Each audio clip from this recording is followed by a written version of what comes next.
great man of knowledge, wisdom, understanding, and purpose, a father figure, having a determined idea to build a nation that would go on to teach the world. A man named Allah that took the time to share his mind with the young people that he came in contact with, giving them the tools that would guide them on a path of righteousness and civilization. Born Clarence Edward Smith on Wednesday, February 22nd, 1928, in Danville, Virginia, during the time of Jim Crow racial segregation. He was the fifth son of Lewis and Mary Smith. He was nicknamed Put as a baby, which stuck with him throughout his childhood.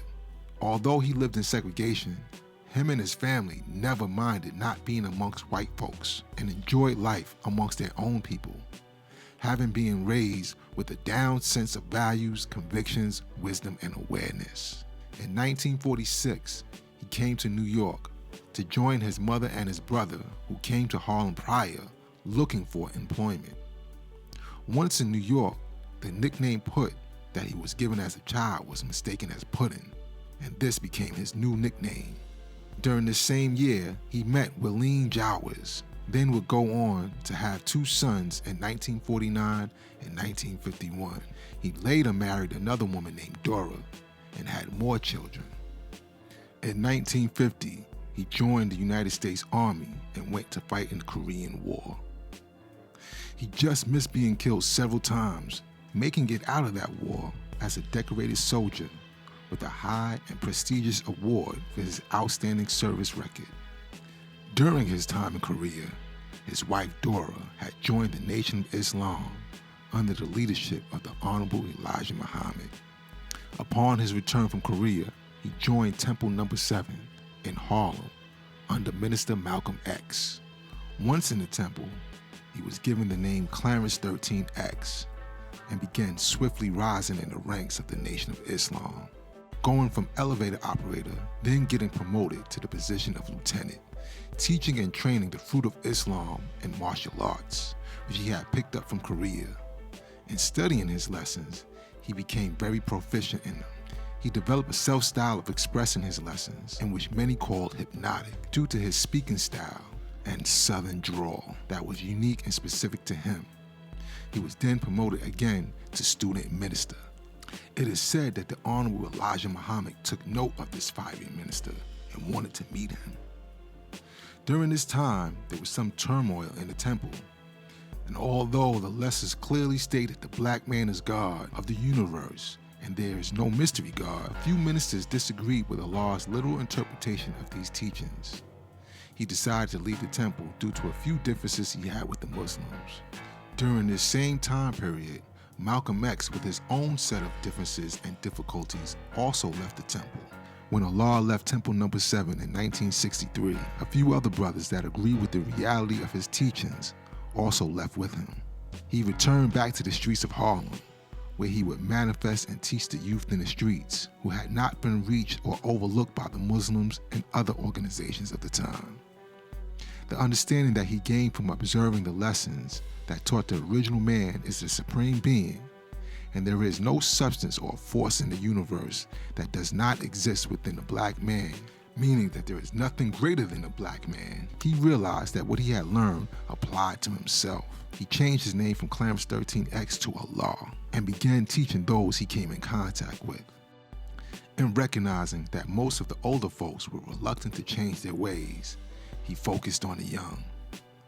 Allah and his right-hand man Justice developed a system of mathematics as a foundation for his teachings, putting an emphasis on the order of knowledge and wisdom as opposed to wisdom knowledge that was taught in the temple. This system of supreme mathematics are 10 principles 1 to 9 and a cipher, along with supreme alphabets, which are a system of principles that correspond to the 26 letters of the alphabet, giving the young tools to see things in a mathematical way, giving order to the days of their lives, teaching the young how to live righteously and their relationship to the universe, bringing his teachings to delinquent, disenfranchised youth that society had given up on. With these principles of supreme mathematics and alphabets, Allah taught the meaning of life, their relationship to the community, as well as their relationship to the universe, giving them a sense of purpose in life.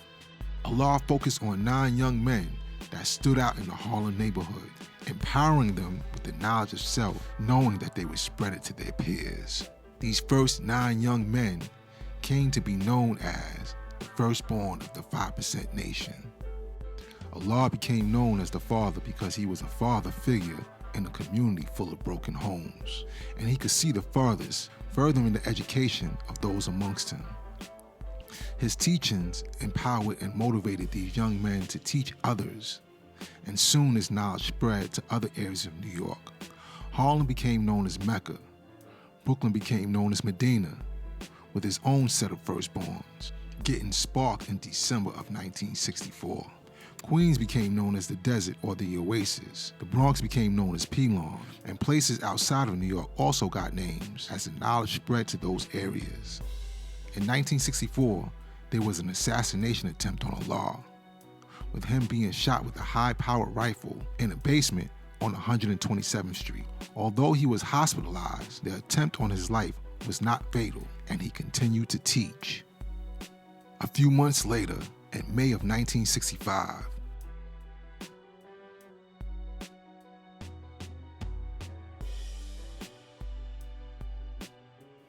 he was charged with disorderly conduct after a disturbance was brought about when 2 police officers attempted to break up the rally he was holding. During the arraignment in court, he told the judge he didn't need a lawyer because he is Allah and could represent himself. A judge in Supreme Court ordered that he be placed in psychiatric custody in Bellevue Hospital due to him proclaiming to be God Allah. He continued to teach the young that came to see him while at Bellevue. They then transferred him to Mattawan, separating him from his 5% until his 5% got word of where he was, and then they began traveling to visit him in Mattawan. His nation continued to grow as his teaching spread throughout the state, country, and eventually the world. Those that locked him up called him crazy, yet as time passed, they granted him his own office and a telephone to call whoever he wanted, in a time before cell phones. The atmosphere of the time was one of great tension and turmoil between black and white communities. However, Allah taught his nation not to be pro-black or anti-white, yet to be pro-righteous and anti-devilishment, knowing that not every black man is your brother, the same way not every white man is your enemy, yet also teaching that the black man is God and had a responsibility to teach all human families of the planet Earth. During this time, there was some confusion as to the difference between the 5% nation and the Nation of Islam, due to similarities in the names and some of the teachings. In 1967, Allah instructed his 5% to change their names from Muslim names to draw their names from the supreme mathematics and alphabets. Allah was very particular at distinguishing his nation from Muslims. He also taught the sisters that the earth is the black woman's twin in nature. Thus, the 5% women are called the earth. The black woman is symbolic to the earth in many ways, and the earth is the only planet in our solar system that is capable of reproducing life. An emphasis on teaching the babies is also a core part of the teachings of Allah and his 5%, expressing that the babies are the greatest and the future of our nation. In 1967, they released Allah from Mattawan and signed his name upon his release as Allah, the same name they called him crazy for using. Upon his release in 1967, the 5% nation held its first universal parliament in Mount Morris Park to welcome him home. He spoke to his growing nation at the first universal parliament, thanking and acknowledging his 5%ers for being strong and continuing to grow in his absence. The mayor of the time, John V. Lindsay, took note of the great work Allah was doing and decided to develop a task force dedicated to building ties with community leaders, with Allah being top priority. Other politicians looked to build ties with Allah as well. According to a notable 5%er named God Supreme, who was there sometime in 1967, Allah called a universal parliament and invited a few politicians and other community leaders to speak at this parliament. Notable figures like Mayor Lindsay and his assistant Barry Goddard, Allah had these politicians and community leaders speak and tell the 5% what they had to offer.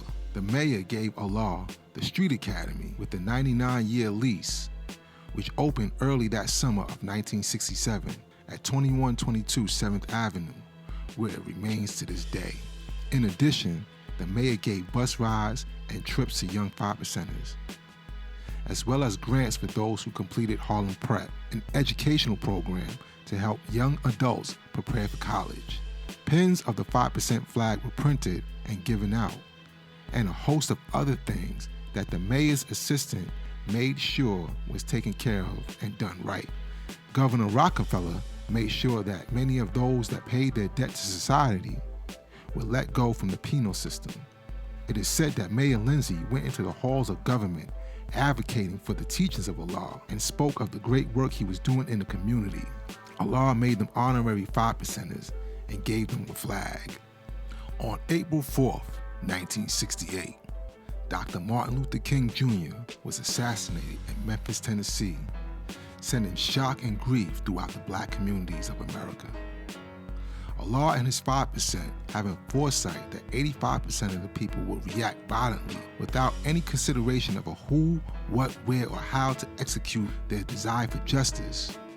With Allah's teachings, the 5% moved through the crowds of Harlem, reinforcing peace, helping to avert a riot which would have left the community of Harlem in shambles. Allah was recognized, praised, and received media attention for his participation in maintaining order and peace. He continued to receive recognition and praise from Mayor John V. Lindsay for the outstanding job he was doing in providing motivation, educational, and vocational growth, and with the youth of the community.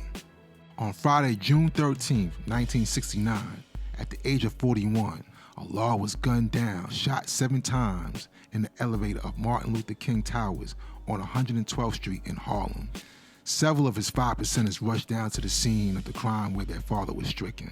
On Saturday, June 14th, Mayor Lindsay and his aide Barry Goddard met with the guards at the Street Academy, expressing their sorrow and grief for what had happened to Allah. The guards spoke about the reason that they loved Allah so much and pledged to continue his work.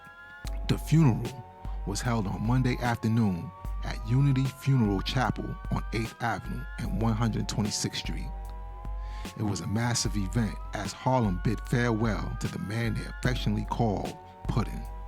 Although his physical body may have expired, his teachings live on. A period of grief permeated through the 5% nation until 1971, when a group of 5%ers put together an annual event called the Show and Prove in commemoration of Allah and his teachings.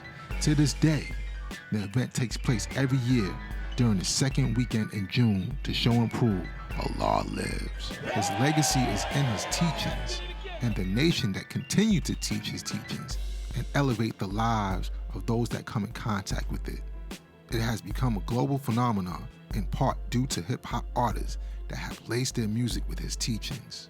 Peace to Allah and his nation of 5%ers for the massive contribution to our history in Black.